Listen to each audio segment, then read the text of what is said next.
From the Library of Congress in Washington, D.C.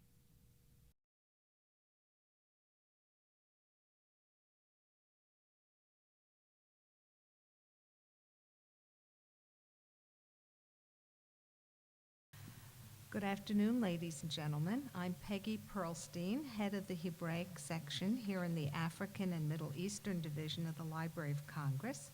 Welcome to today's program, where Dr. Aklilu Habte, former president of the Haile Selassie First University, will speak about the history of education in Ethiopia with an emphasis on higher education.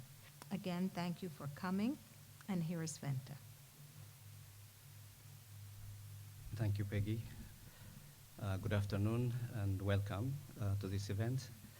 I have a couple of announcements to make for the subsequent programs we will be having. There is one on November 9, and Mr. Masaratu Wende, a freelance artist, Ethiopian artist, will be speaking on contemporary Ethiopian church art. And there will be a December 9 event, and subsequently there will be another one in January also. I will pass a piece of paper so that you can list your names for me and emails so that I can reach you whenever these events are, remind you when these events are happening or before they happen. And it's also, I would like also all of you to remind you that you should check our website for subsequent events that are happening in the division. There are so many programs listed. And today we have a special guest, Dr. Aklilu Habte, who has been an educator all of his life. And I should say that no one qualifies better than him to give this lecture about Ethiopia, education in Ethiopia, and especially with emphasis on higher education. I'll now just read a brief biography of Dr. Aklilu. Dr. Aklilu Habte combines 36 years of academic, managerial, and international civil service experience from 1958 till 1994, and 15 years of selective consultancy services, civil society organizations, and diaspora community volunteer activities. From 1990 to 1993, he served UNICEF as chief of the education division and special advisor to the executive director. Dr. Aklilu served the World Bank from 1977 to 1987 as the Director of Education and Training Department, and from 1987 to 1990 as Special Advisor in Human Resources Development to the Vice President of the Africa region. From 1958 to 1974, he was with Haile Selassie First University, first as a lecturer in education, then as head of Education Department, as Dean of the Faculty of Arts and of Education, as Associate Academic Vice President, and lastly, as President of the University from 1969 to 1974. At this point, I would like to interject and add that it was at this time that I was a third-year college student under his presidency. I must add also that it was a time of student turmoil and uprising in campuses. There were serious confrontations between the university administration, law enforcement officers, and the students. However, Dr. Aklilu withstood the pressure from the students and the government and survived. I must admit that he is a man of courage and a man of great moral fortitude. Dr. Aklilu Habte has served and continues to serve on numerous boards and international organizations. He is currently in the process of completing a book in Amharic regarding the development of higher education in Ethiopia, with emphasis on the history of Haile Selassie First University. I now call upon Dr. Aklilu Habti to give his presentation.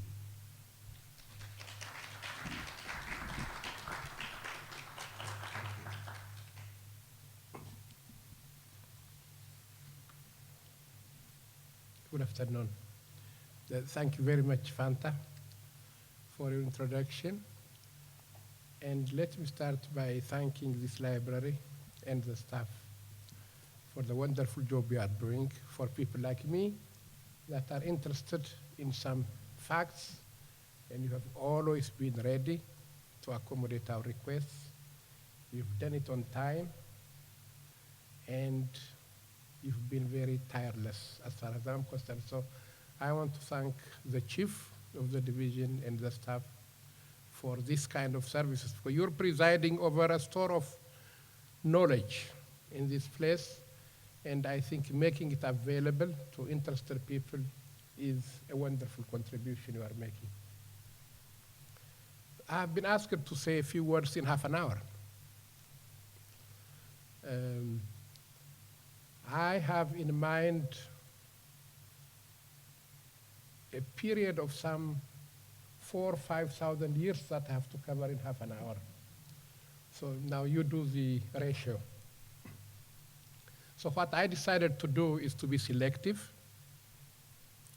and to make sure that I avoid statistics, figures, which you could find anywhere here.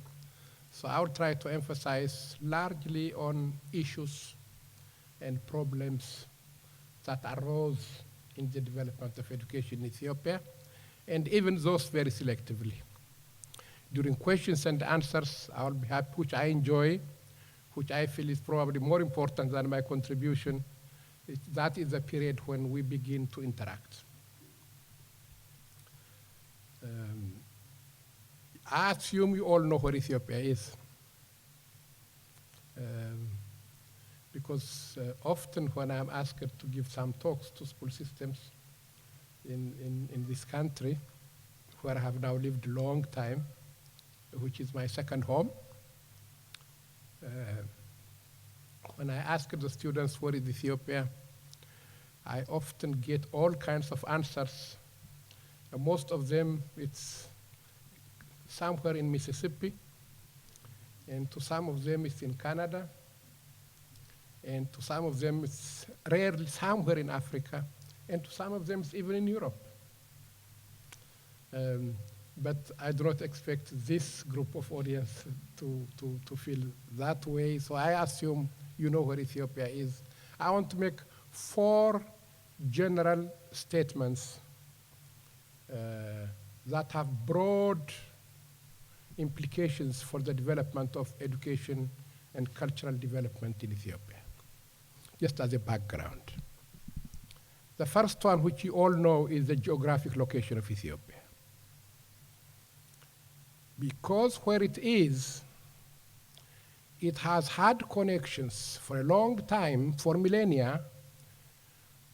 West Africa, Ethiopia towards West Africa,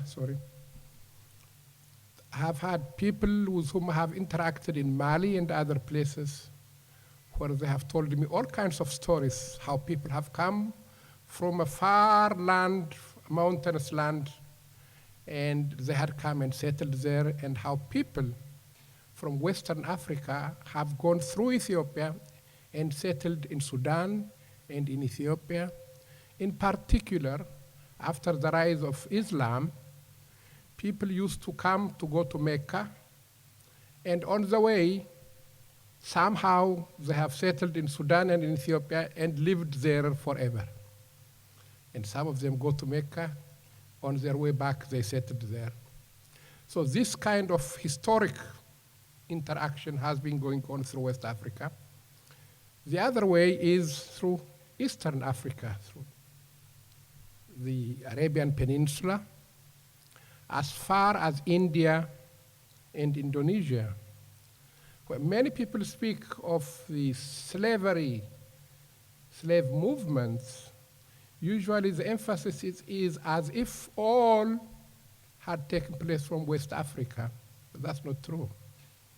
A large number of slaves have left from Ethiopia eastward to the Arabian Peninsula, India, and Indonesia, and the Arab countries in that area. In fact, most of the well-thought African historians think that close to half of the slavery had gone through Eastern Africa. But that's not only slavery. A large number of Ethiopians and Africans have been recruited as brave soldiers to fight in the Indian Peninsula. I mean, that part is fascinating. For those of you that do not know it, that part is fascinating, and historians are now opening the door, how people have gone from Uganda, Ethiopia, and some parts of Kenya to the India in particular, where there was rivalry of sultanates for suzerainty and for power, and they have used a large number of Ethiopians. The difference is, while slavery in the American Peninsula had brought in both male and female, slavery in Eastern Africa, over 99% is only men. Now, people think because of that, there has been a very close integration and assimilation of the people in the Indian Peninsula, whilst it has not taken place in the other places because they had their own female and male to work with. But anyway, that's the first factor I want to mention to you by way of the location of the country and the interaction that it has had. That's one major factor. The second major factor is the Nile Valley. How history, trade, interaction, cultural development has gone from southward from Ethiopia towards Sudan and Egypt. Now that by itself is another interesting phenomena, an interesting development, and recent historical trends indicate, and this is something like, 10, 20 years now, that somehow from the Afar region, moving through Sudan and to Egypt, probably that's how ancient civilization moved, not from north southwards, but from these regions to the northern part. So let me just say the Nile Valley is the other factor. To most people, when they speak of the Nile, they speak of the water, which is important, no question. And let me simply say that close to 80-85% of the Nile water goes from Ethiopia and the rest from the other parts of Africa. So that's the second major factor.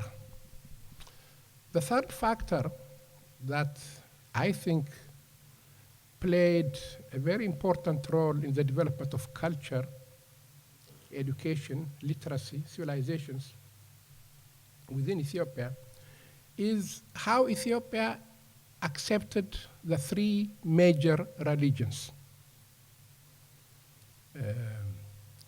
You start with Judaism, which is long established in Ethiopia. The history of the Queen of Sheba to some people is a fable, to Ethiopians it's a reality. And that occurred, 900 years or so before Christ. And the story goes, as you know, I'm not going to repeat it, that the queen went to visit Solomon because of his wisdom, of his sagacity. And she, the Ethiopian historians tell us, tried him on all kinds of things and found him to be a wise man. She came with scholars from that part of the world. The idea being, Judaism was not forced on Ethiopia.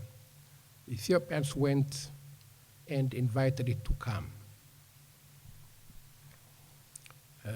The consequence is tremendous, but I will not move into it. Christianity, the same way, the story goes that around the 1st century, around 34, the minister of the treasurer of our Queen Hindake went to Jerusalem and on the way got baptized to be a Christian. He came and started introducing Christianity into Ethiopia. Here again, Christianity has not come as in many other parts of the world, including Africa, a white monk, which is the usual caricature with his cross and his gun to enslave Ethiopia, to colonize Ethiopia. That isn't the experience that we had in Ethiopia. We went and asked for Christianity. So it is inside driven.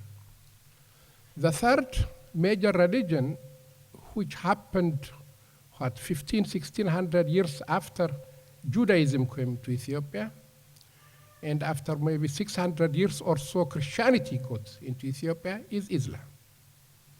And even in the coming of this religion, you know the story how Muhammad and his followers being persecuted while he was in the process of establishing himself, and sent some 80 of his followers to the king of Ethiopia in Aksum, and how the king received them, protected them, supported them, and sent them back when Muhammad got established. You all know that the first Bilal of Islam is an Ethiopian.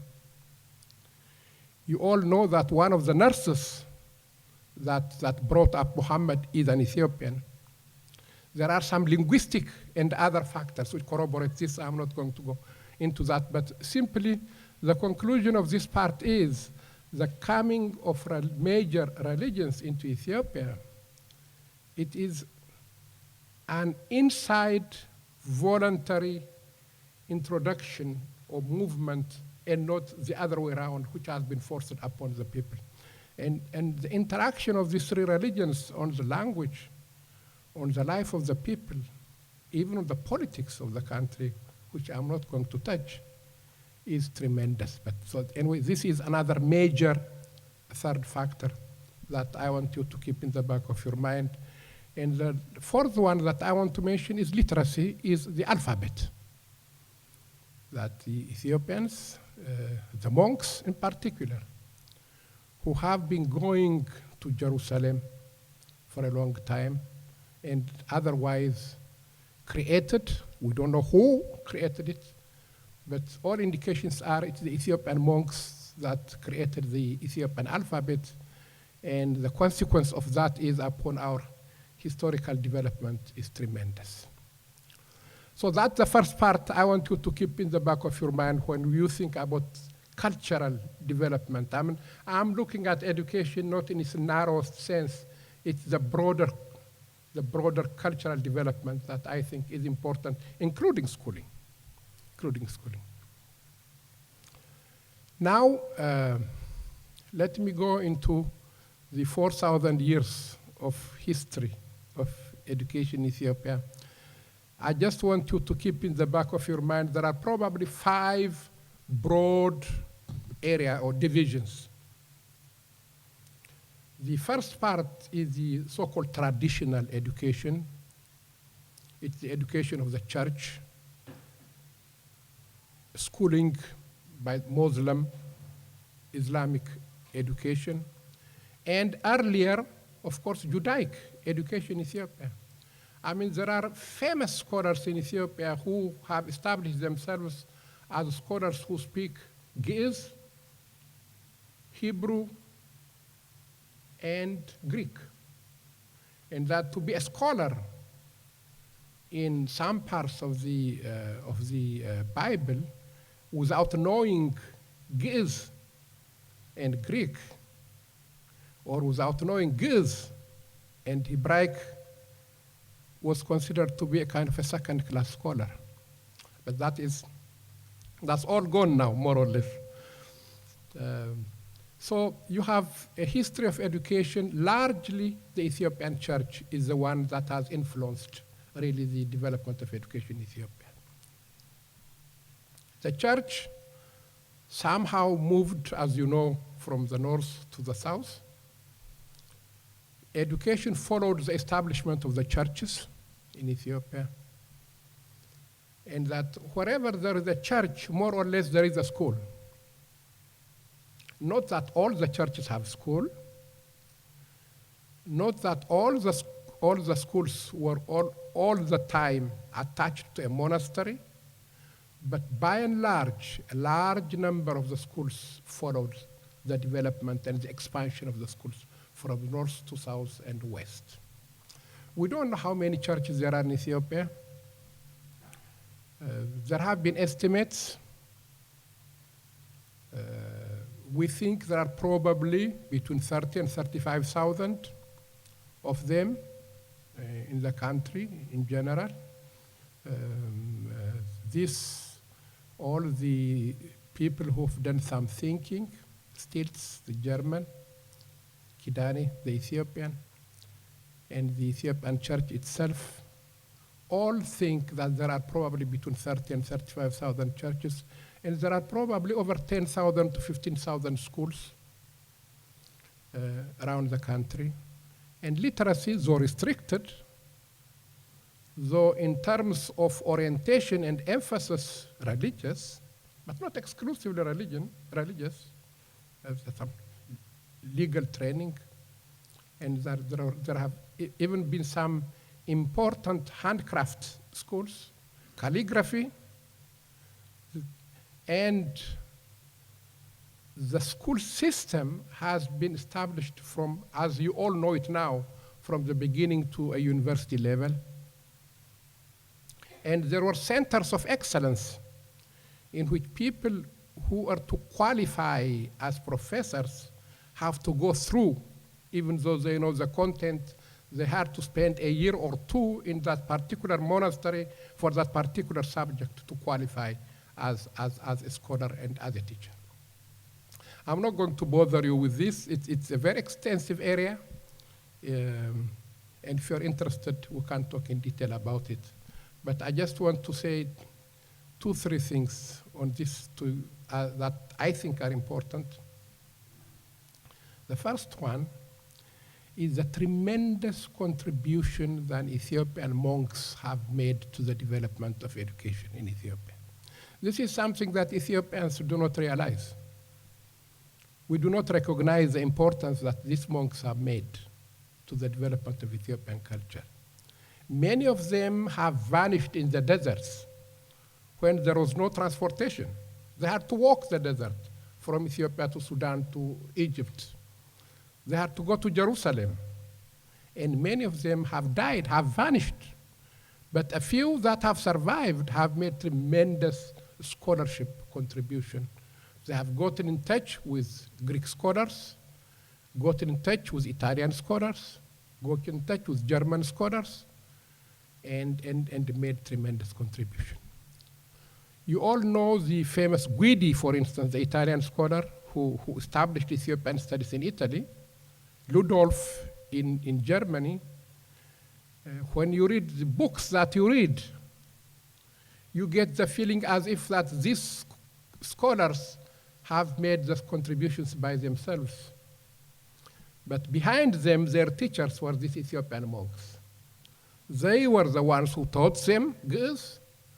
In the process, they learned German, they learned Italian, they learned French. And they are the ones who helped them understand the history of the culture. And some of the books that have been written and have introduced Ethiopia to the European world at that time were books that have been inspired and supported from behind by these monks. So that's the first element. I mean, there are names and names of these scholars that have gone there, that have made a tremendous contribution. And I just want to say this especially to my colleagues from Ethiopia, that if I were to pick a group of people that have made a tremendous contribution to Ethiopian cultural development, it is not the kings and the emperors. It is the monks that have, from a cultural perspective, these are the ones who have made a tremendous contribution to our development, at least from my perspective. So that's for the first period, at least the period of the church, that I think probably, let me leave it there. If you are in detail, I'll follow that. The second period is the introduction of modern education in Ethiopia. You know, modern education into Ethiopia came very late. Whilst we talk of the traditional education, which has taken place maybe for 20 to 30 centuries, modern education is 1 century.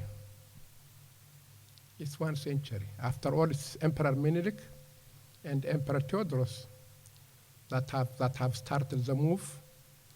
But largely, technically, it's Menelik that established the first public modern educational system in Ethiopia. And that is in 1900, which is 1 century. Following Emperor Menelik came, of course, Emperor Haile Selassie. I'm simplifying the period. He was a very energetic and probably, from my perspective, could be considered as the father of modern education in Ethiopia. That's Emperor Haile Selassie. I just completed reading some 270 speeches he made on education. And I tried to synthesize them. And it's amazing how some of the concepts he has are as modern as some of the books and some of the volumes that have been written at the World Bank and UNESCO and UNICEF. How did he get this education, these concepts? After all, he didn't go to a university, at best high school. Even that is doubtful. He's a self-taught man, but his period would be the period that I would consider probably the one that had the most impact in Ethiopia and the modernization process of Ethiopia. So the second period is the introduction of modern education. But as you know, that period was interrupted by the Italian occupation. The 5 period of the Italian occupation of Ethiopia did 2 things: interrupted the energetic development of education, and decimated, and the word is used advisedly, decimated, hand-picked, and killed the few educated Ethiopians that had been trained before the war. And so when the emperor came back after the Italian War, the Second World War still ongoing in the future, he found very few people, modern education, with education to start the educational system. So in fact, I just want to indicate to you that the history of modern education is some 75 years old. It's really started after the Italian War. So it's very young. It's very young.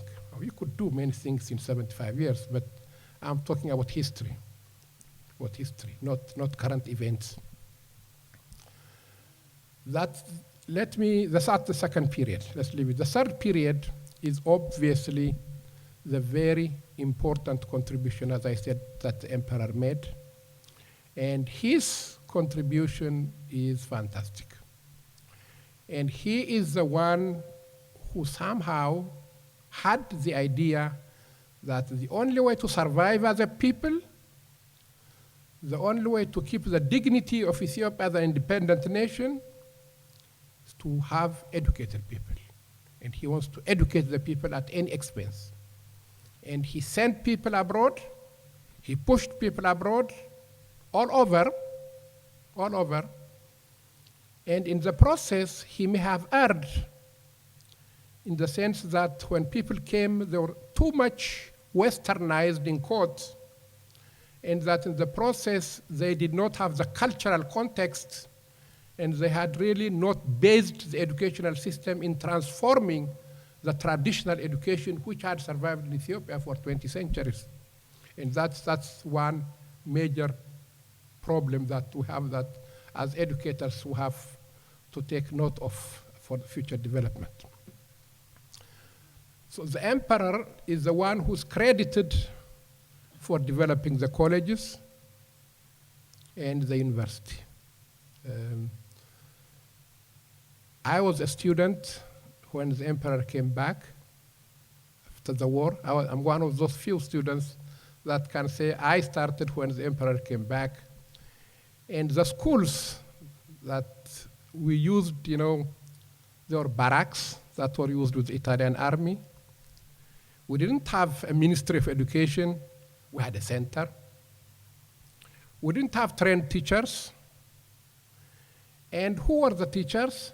Anybody that thinks knew something about either French speaking, English speaking, even Italian speaking, Amharic speaking, Arabic speaking, who wants to open a school was encouraged to open. We didn't have a center to give guidance. And so, and I mentioned that because when we begin to really think through why so many of our young people started going haywire in the higher education system, these are major factors that I think are intertwined.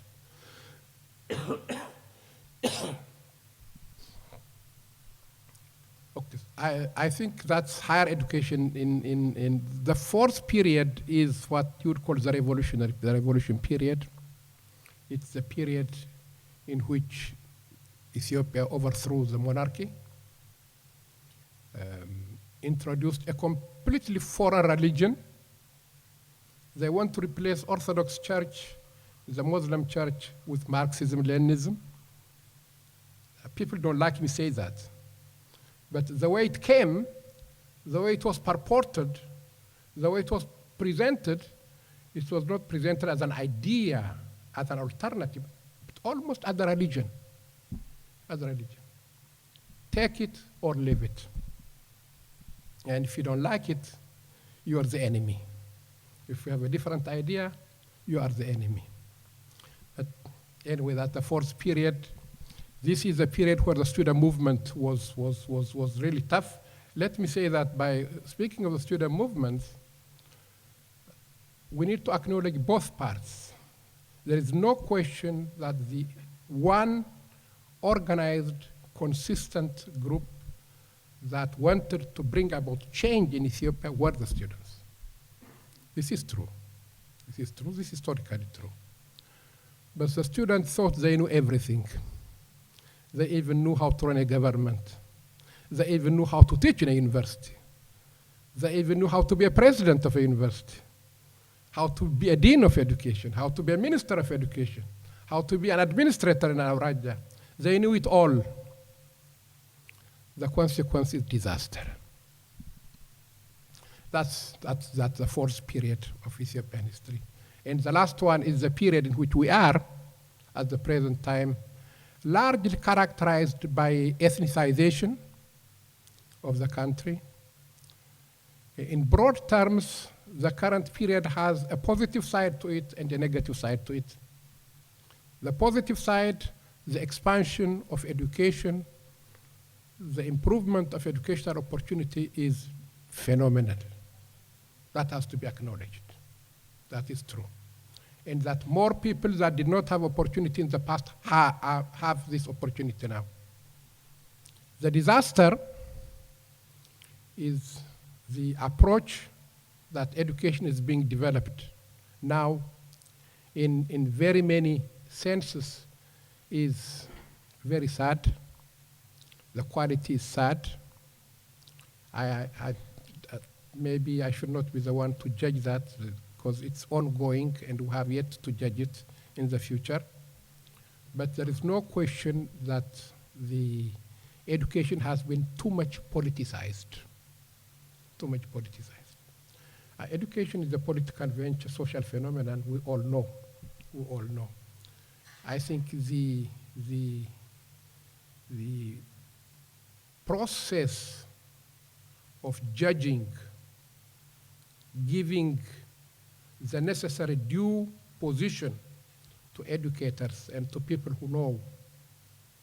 And the political ideology, the balance between them is the one that will be able to judge whether our leaders really have given it due process. I think basically these are, I have probably just run over this whole process. So you have a period of the traditional education, the beginning of modern education, the Emperor Haile Selassie and his contribution, the revolution and its aftermath, and the current period. And what I want you to think about, and one area that we have left out and that I want to come back, is especially important as far as Africa goes and as far as Ethiopia also goes, and other societies, is often there is a tendency to equate education with schooling. And that's not true. African societies have lived, Ethiopian societies have lived, societies have their own ways of transferring themselves, their knowledge, their ideas, their upbringing, their reading practices through their children, through other ways, and they have done it very well. And we tend to neglect that part, meaning education, literary education. The non-literate societies, which has been wide, has been left out. And that we have made a big mistake. And this mistake I have experienced it in 1958. 1958, 2 years after I went back to Ethiopia, there was a general conference of UNESCO, a conference of UNESCO called the Mutual Appreciation of Eastern and Western Cultural Values. The Mutual Appreciation of Eastern and Western Cultural Values. The meeting took place in Cairo, 1958, and I went. I don't know how I went, but I was invited, I went. There were 2 Africans, an Egyptian and me, in that meeting. And I listened for 4 days, and Eastern meant Arab and Asia, Western meant Europe and America, and a young man,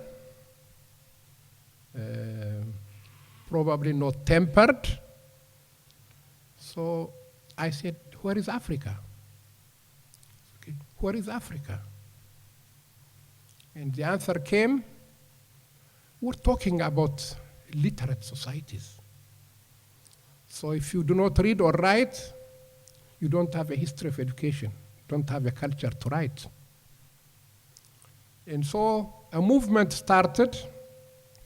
It's a long story, and it's a story that Ethiopia has played a tremendous lot, and Ghana has played a tremendous lot, and Nigeria has played a tremendous lot, and later on Kenya has played a tremendous lot.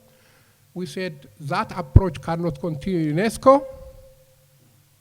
Africa has to be in it, and the mutual appreciation of Eastern and Western cultural values is lopsided, is prejudiced, and that something has to be done. This anyway ended in the major project, the General History of Africa, which you have now in 8 volume, General History of Africa. I happen to be the first president of the scientific committee of that committee.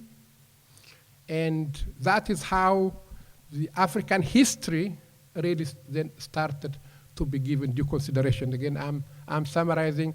I said that because even within Ethiopia, when we talk about the history of education, you have other societies within the country who may not be literary in that sense, but who have their own history. One area is the Gada system of the Oromo people. It's a very structured, ordered, organized system, And that's how the education took place. Let me stop here. If I go on, I probably would go on too much. I have been allotted only half an hour. I have taken more than half an hour. I'm sorry. I hope you have understood me, but if you don't, please ask questions. I will be happy to interact. Thank you, Dr. Aklilu.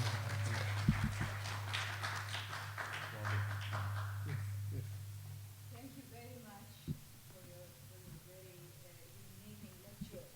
I wanted to ask you, what are the trends now in education? What is the direction in which you see the university focusing on?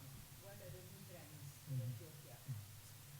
Well, let me first start by saying it's been a long time since I have been to Ethiopia. I have not gone to Ethiopia. I came to this country in 1977 when I joined the World Bank. Since then, I have gone a couple of times. And so all that I'm saying is maybe there are things within the country that I do not capture. So I want that out clear. But I do read what's going on in Ethiopia. I have lots of friends within UNESCO and UNICEF and the World Bank. So we keep in touch with what's going on in addition to Ethiopia. The trend is expansion, expansion, expansion. That's number one. Expansion is good. But education is education. There is a question of language, there is a question of content, the question of quality. That part has been neglected, and that worries me very much. On higher education, there is an interesting development. There was two universities when I was there. There's the university in Asmara, and there was the university in Addis Ababa. They tell me now that there are over 20 universities. The quality is a disaster. The quality is a disaster. I have been in touch with graduates that have come. I have talked with them. I have seen them. And honestly, I'm very much worried about the quality in that respect. But I hear that people are beginning to talk about quality being a problem.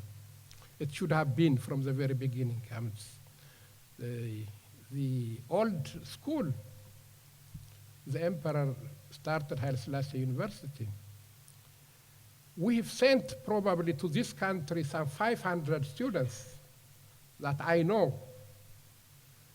And they have come here to some 85 universities. I'm now speaking just of America.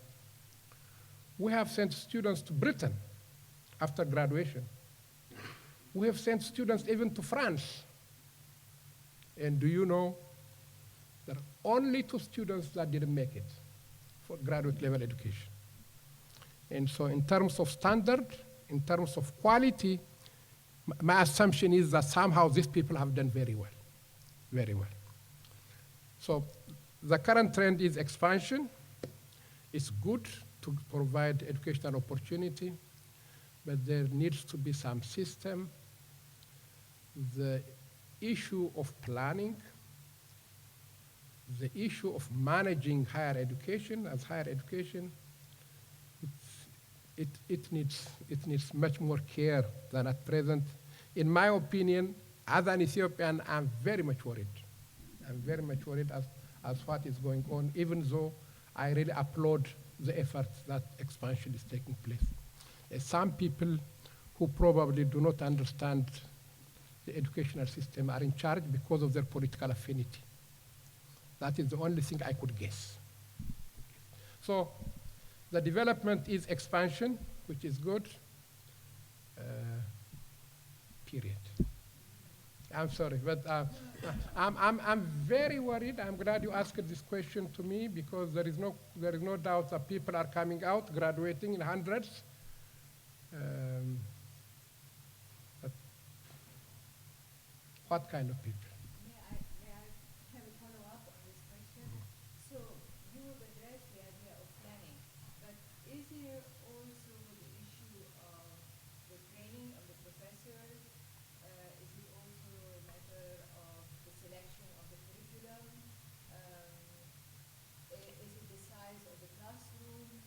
Well, the at the primary level, I have the latest statistics from the Ministry of Education, which with me. And no question that the teacher-pupil ratio is a problem. But that anyway is all over. So it's not anything particular to Ethiopia, the teacher-pupil ratio. The question of teacher training at the primary level, I feel has improved, has expanded, has improved, in my opinion. My major worry is at the higher education level,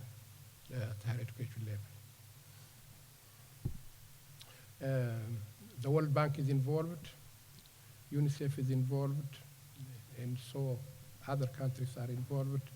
They all tell me that the issue of quality needs to be addressed. The training of professors, yes, there we have a problem. There I think the issue is a little bit more politicized. A large number of Ethiopians educated that could go and be useful to Ethiopia. Maybe many of them may not be acceptable for a variety of reasons, including politics. And I understand that teachers are being recruited from India and from Nigeria. It makes me sad. When we started the university, there were 30 Ethiopians teaching. When we finished, there were 545 university teachers. Of these, 60% were Ethiopians. How did this happen? Systematically recruiting some of the younger, brighter people, sending them abroad after 1 year of experience, and supporting them. I'm trying simply to say, at this stage of our development, there are qualified Ethiopians that could be utilized in a variety of ways. But that is a purely political issue.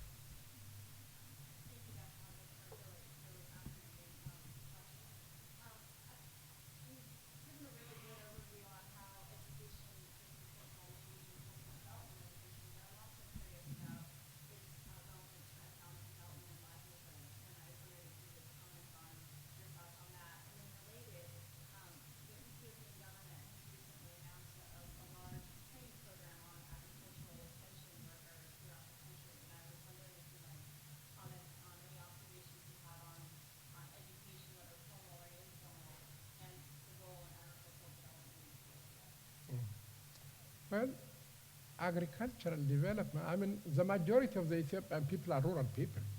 I mean, this is almost a cliche. It's almost a cliche. In any developing society, the majority of the people are rural people. And that the educational system we have established, if I were to criticize me as an educator, although I spent my life at higher level, but I think a major emphasis should have been made to impact the rural area. You may have heard of a program called the Ethiopian University Service. I don't know if you've heard. We were worried when I was at the university, the professors, all of us got together and said, what could we do? The books are written for an non-Ethiopian audience. The majority of the teachers come from outside of Ethiopia. How do we train these people to make them relevant to Ethiopian society, the current Ethiopian society? In the end, we have to train our own people. There is no substitute to it. This is a foregone conclusion. But that's going to take a long time. You train the people, it takes 4 years at the university level. You send them abroad, it probably takes 3-4 years for them to complete their studies, 8 years. They probably come, they need 3-4 years for a first experience, 12 years. For some people, this is even at elementary level. I'm not speaking of the sophisticated and the seasoned professor that has done research work, that has done exploratory work. This takes probably 15-20 years. So we have a first generation of people. So simply, we started this 1 year of university service in which we said every single university student at the end of his third year will go and serve 1 year in rural Ethiopia as a teacher. People didn't like it. At that time, I was at the beginning of it. We had our president at that time was Litkasa. And I don't want to go into the details, intricate detail, but we succeeded. The students went and served 1 year. We have follow-up studies, especially Francis Corton has done follow-up studies, and most of the students loved it, and they said it helped them know their country. A few students that have been politicized didn't like it. It's all right. So that was an attempt to see how people could go and appreciate the rural area of the people. If not solution, at least they would come knowing that there is a problem out there and that they feel it. So this was one attempt. So to answer your question, any attempt that that any government does by way of policy to develop an educational system to revitalize the rural area, I think is the right direction. The issue would be, what is the content? How relevant is it? Who is doing the teaching? How is this followed with the economic policy of the country, the land policy of the country? This needs to be looked into with some care.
Thank you. Well, just to say, you know, I'm not here I mean, I wish you would ask me that question. I would be happy to talk about for about an hour. Because this is a topic exactly that, but let me make sure that we are on the same wavelength. As far as the period of Emperor Haile Selassie, there is no question that educational opportunity has been limited, but educational system has been established from scratch. That's number one. The current system is benefiting from that built-up experience, which is now expanding. That's for sure. And don't forget that we're talking about a monarchy. We're not talking about a democratic form of government in which, I mean, so when we judge, we need to judge also within that context. That's the context that we need to establish. But one thing is sure, and that is a fact, and you'll find it when my book comes out. The emperor's contribution to Ethiopian society without any discrimination whatsoever. That part will be established. The concept of ethnicity is a current problem. I'm not saying that it didn't exist then, but the emperor never identified whether you are this or that tribe. Are you a good student? Are you a first-class student? Go. And the statistics prove it. Statistics prove it.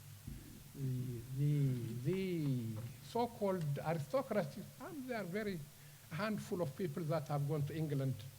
We know them, about 112 people we're talking about. So, you know, I've studied this problem with some care, and the allegation that some people make that the emperor is making selectively, that's absolutely false.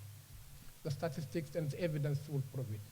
That part is you know, but your other point that we should not try to exaggerate the contribution of education that the emperor has made vis-a-vis the current issues is also correct, because sure, now the education system is much more expanded. Education opportunity has reached more people. This is history, you know. This is history. You built one on the other. As I said, he started from scratch. There was nobody at that time. He built a school system. And by the time he left, there was a large number of students that have a background, completed high school. When we started the university, there were not enough students from high school to go to the university. There were none. I mean, I could tell you. When we were trying to train secondary school teachers, we couldn't find, so we had to go from place to place and get people from grade 11 and give them special training. Now that problem is gone. In fact, we have hundreds of thousands of high school students that you can select from, But still, we are talking about a national development.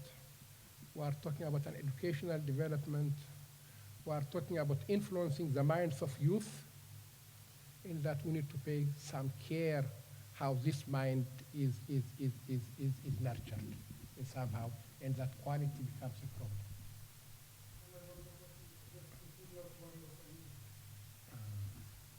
Our time. I think you can probably, Yeah. Dr. Aklilu will be happy to discuss with you privately because our time is up, 1 o'clock. And, I'm sorry. yeah. And thank you I'm so sorry. much, Dr. Aklilu. It's very informative, and I hope you can come back for further lectures. I really appreciate it. Thank you.